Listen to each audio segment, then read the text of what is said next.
क्या आपने आसमान में उड़ते हुए पक्षी को कभी ध्यान से देखा है? पक्षी है और पक्षी के चारों तरफ विराट आसमान है जिसकी कहीं कोई सीमा ख़त्म नहीं होती। एक तरफ पक्षी है, उसका सीमित शरीर है। उस शरीर में दो आँखें हैं जिनके माध्यम से एक खास आयाम का संसार उस ढांचे के माध्यम से देखने वाले को दिखाई देता है। पक्षी का शरीर सीमित है। पक्षी का शरीर जो है उसका अपना एक खास आकार प्रकार है, एक खास तरह का वो ढांचा है और उसके माध्यम से उसको जो संसार अनुभव हो रहा है वो संसार भी सीमित ही है। आसमान उसके चारों तरफ है, मगर एक साथ एक पल में क्या उसको पूरा आसमान या उसके चारों तरफ फैला पूरा संसार उसको नज़र आ रहा होगा? नहीं। फिर उसको जो संसार अनुभव हो रहा है, उस संसार को लेकर के उसके पास कुछ छवि होगी। उस संसार को लेकर उसका अपना कुछ अर्थ होगा, है ना? जैसे सामने इतनी सारी चीज़ें हैं, अब इन सारी चीज़ों का मेरे लिए कुछ अर्थ है और इसी कमरे में रेंगने वाली कुछ चींटियों के लिए इन सारी चीज़ों का कुछ और अर्थ है और कहीं कोई छिपकली होगी तो उसके लिए इन सारी चीज़ों का कुछ और अर्थ है। उसी तरह से उस पक्षी के लिए उस संसार का कुछ अर्थ होगा जो उसको अनुभव हो रहा है, और अर्थ माने उससे उसका फिर कोई स्वार्थ होगा, माने वो उससे कुछ चाह रहा होगा। तो ऐसे समझ लीजिए कि ये पक्षी आप ही हैं, है ना? आप माने कौन सा आप? वो जो आप बन करके जी रहे हैं, जो आप स्वयं को मानते हैं। तो अब ऐसे देखिए कि आसमान है, आसमान में पक्षी उड़ रहा है और थोड़ी देर के लिए आप अपने आप को आसमान जानिए। जब हम ये बात कर रहे हैं तब आप अपने आप को आसमान जानिए। ये पक्षी उड़ रहा है, आपको यह भी दिख रहा है कि पक्षी है, एक खास ढांचा है। आपको यह भी दिख रहा है कि उस ढांचे के माध्यम से एक सीमित संसार का अनुभव हो रहा है। आपको यह भी दिख रहा है कि उस संसार से देखने वाले इस पक्षी का कोई स्वार्थ है, कुछ अर्थ है। आप ये सब देख रहे हैं और बस पक्षी उड़ रहा है, अभी उड़ रहा है, कुछ समय तक उड़ेगा और वापस गायब हो जाएगा। होश में जीने या साक्षी हो जाने का अर्थ है आसमान हो जाना। दृष्टा जैसे आसमान में उड़ने वाले पक्षी का सीमित संसार को देखना। दृश्य जैसे उस पक्षी को दिखाई देने वाला संसार, उस संसार को लेकर उसका अर्थ और उसका स्वार्थ। तो जैसे आसमान के लिए पक्षी माने दृष्टा और उस पक्षी को अनुभव होने वाला संसार माने दृश्य, और उन दोनों का आपसी संबंध माने वो जो कुछ स्वार्थ का संबंध है वो। इन तीनों को एक साथ देख लेना और उसके प्रति कोई आसक्ति ना रखना। इन तीनों को एक साथ देखने का अर्थ है अपना ही साक्षी हो जाना। तो होश में जीने का अर्थ है अपने ही साक्षी हो जाना। जैसे कि देखने की प्रक्रिया चल रही है और आप उस प्रक्रिया के साक्षी हैं। देखने वाला कौन है? वो जो अभी आप स्वयं को मानते हैं, जो बनकर आप जी रहे हैं, जिसकी अनेक पहचानें हैं, जिसका नाम है, जिसका कोई धर्म है, जिसकी कोई जाति है, जो किसी खास देश का वासी है, जो किसी का पुत्र या पुत्री है, किसी का पति या पिता है, किसी की पत्नी या बेटी है, किसी की सास है, किसी की माँ है, किसी की बहन, किसी का भाई है, जो एक खास प्रजाति का है, जिसकी एक खास उम्र है, खास रंग है, खास लिंग है, खास भाषा में जो बात करता है, जिसके कुछ अनुभव है, जिसकी कुछ मान्यताएं हैं, समझ रहे हैं? जिसको संसार में कुछ करके दिखाना है, कुछ बन के दिखाना है, कुछ हासिल करना है। ये है कौन? आप। माने वो जो आप स्वयं को मानते हैं, वो जो आप बन करके जीते हैं। ये कौन है? आप, माने दृष्टा। और यही है जो उस चीज को कोई अर्थ देता है, जिस ढांचे के माध्यम से इसको अनुभव होती है, दिखाई देती है, उससे कोई स्वार्थ जोड़ता है। ये खुद को कुछ मानता है, तो जो ये खुद को मानता है उसके केंद्र से फिर संसार को देखता है। तो वास्तव में ये अपने ही प्रक्षेपण को देख रहा है। जो इसको दिखाई दे रहा है, उसके बिना ये जो खुद को मानता है उसका कोई अस्तित्व नहीं।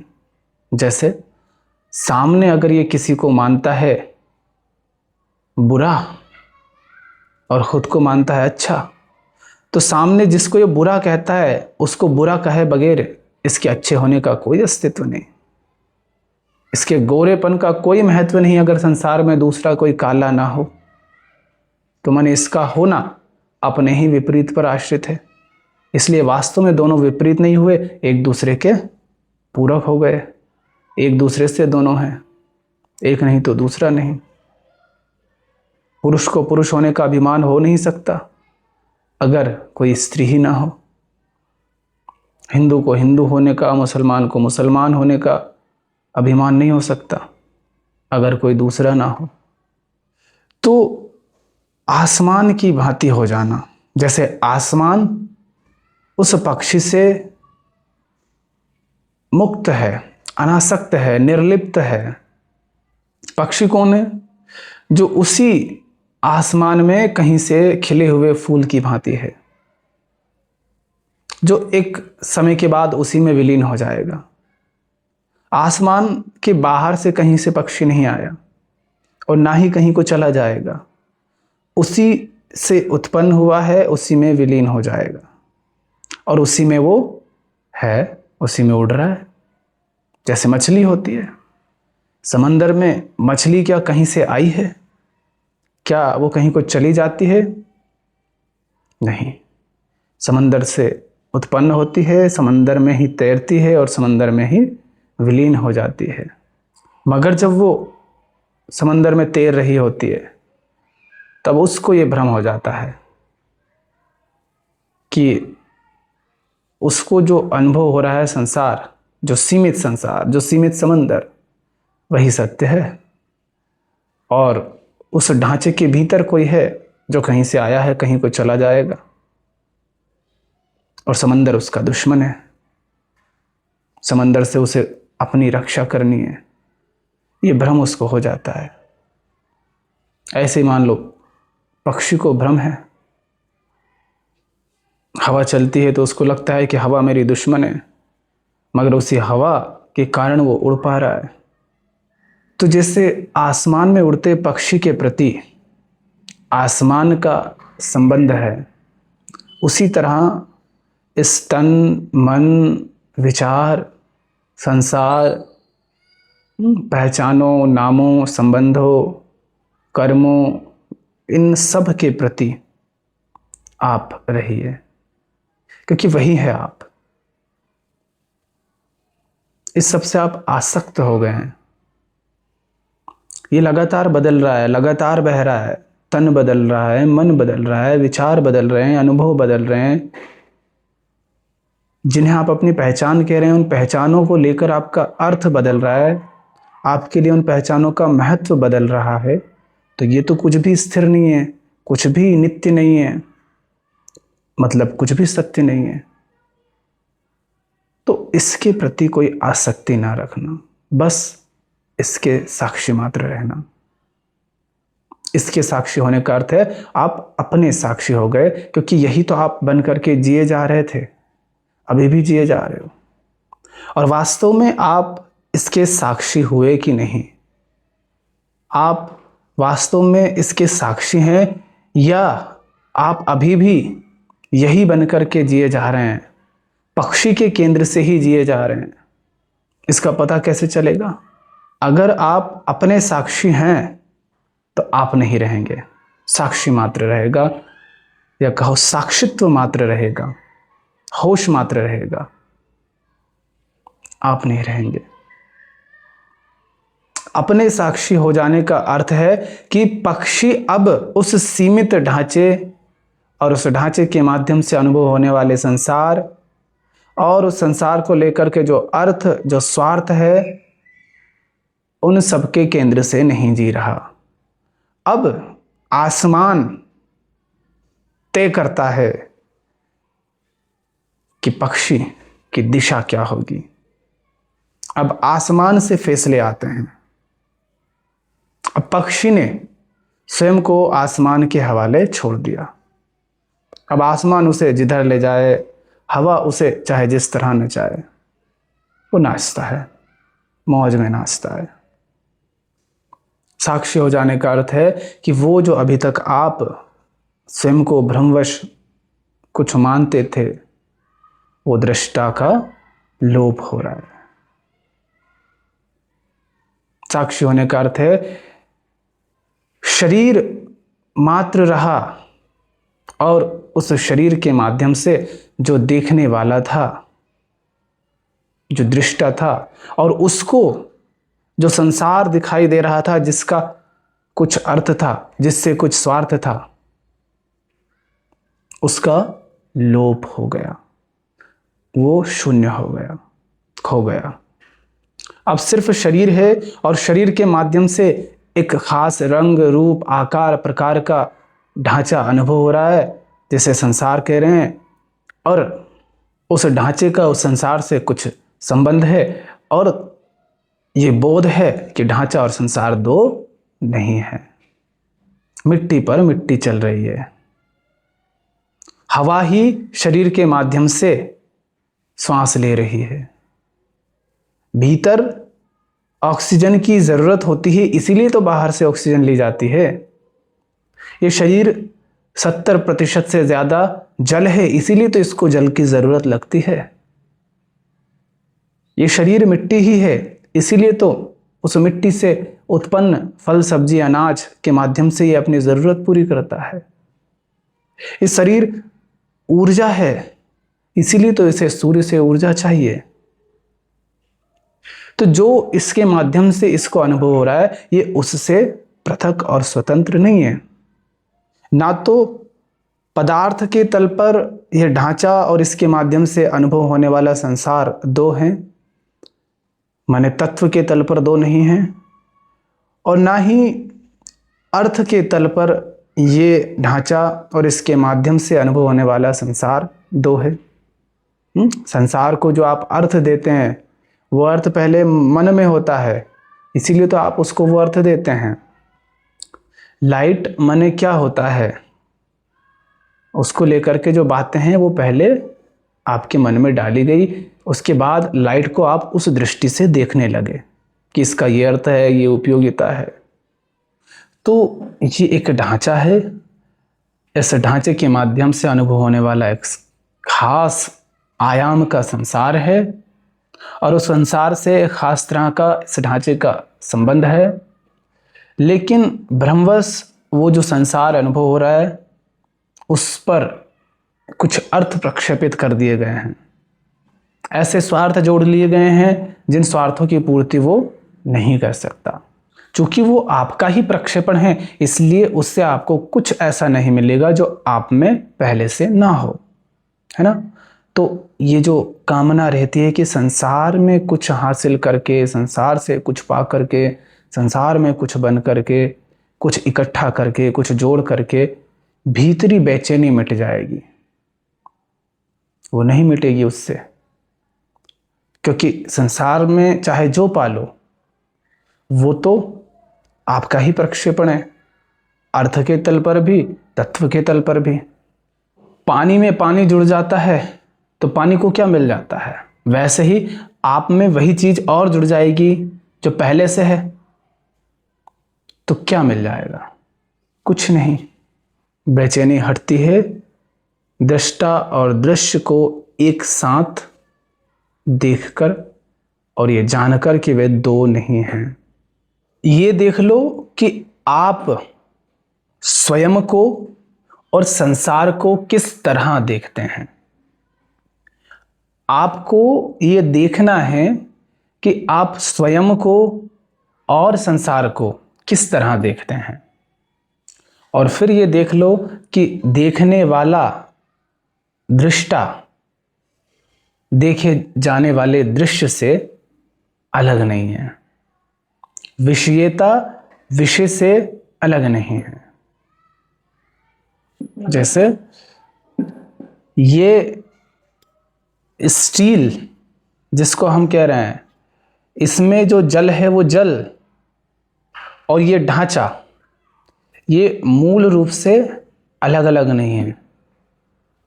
अलग अलग अनुभव हो रहे हैं मगर वास्तव में अलग नहीं है। अभी इसमें ये जल है, अगर मैं आपसे पूछूं कि इसमें क्या है, आप कहेंगे जल, और इधर इशारा करूं कि ये कौन है, तो आप कहेंगे कि मैं हूं।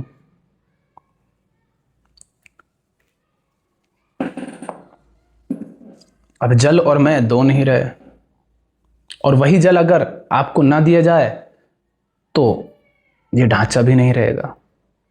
तो ये देखो कि आप खुद को किस तरह से देखते हैं, संसार को किस तरह से देख रहे हैं।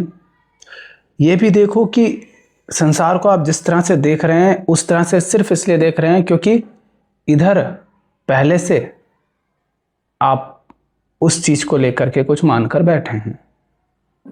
तो जैसे कहीं खड़े होकर या कहीं पर बैठ कर के आप आसमान में उड़ते पक्षी को देखते हैं और देखते हैं कि किस तरह से वो सीमित है, एक खास ढांचा है, उसको एक खास आयाम का सीमित संसार अनुभव हो रहा है जिससे उसका कोई स्वार्थ है, उस संसार को लेकर उसका अपना कोई अर्थ है। उसी तरह जैसे दूर बैठकर आसमान होकर इस ढांचे को और इस ढांचे के माध्यम से जो संसार अनुभव हो रहा है, उस संसार से इसका जो संबंध है, संसार के विषयों से इसका जो संबंध है, इस तन का, इस मन का, उसको देखना। जब आप ऐसा देख पा रहे हैं, उसी क्षण जब ये घट रहा है, तब जो है वह साक्षित्व है। साक्षी को नहीं जानना है, साक्षी को नहीं देखना है। होश क्या है, सत्य क्या है, वो नहीं देखना है। वो आपका स्वभाव है। स्वभाव माने वही आप हैं। उसके प्रकाश में दृष्टा और दृश्य की पूरी प्रक्रिया के साक्षी हो जाना है। वो जो पक्षी उड़ रहा है, उस पक्षी के आसपास जो आसमान है वो वास्तव में क्या है? उस पक्षी की अनुपस्थिति है ना। पक्षी एक सीमा, एक दायरे के भीतर है, ठीक। अब पक्षी को जो संसार अनुभव हो रहा है, वो संसार भी उसी आसमान के अंतर्गत है।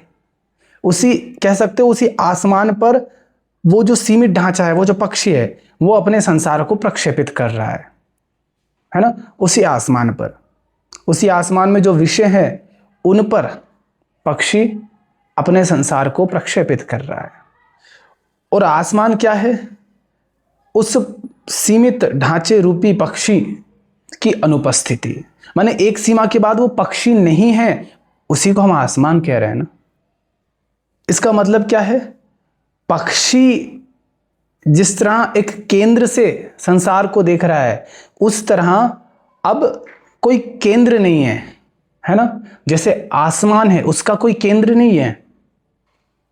आसमान का कोई केंद्र नहीं है, सेंटर नहीं है जहां से वो देख रहा है, जो बनकर वो देख रहा है ना।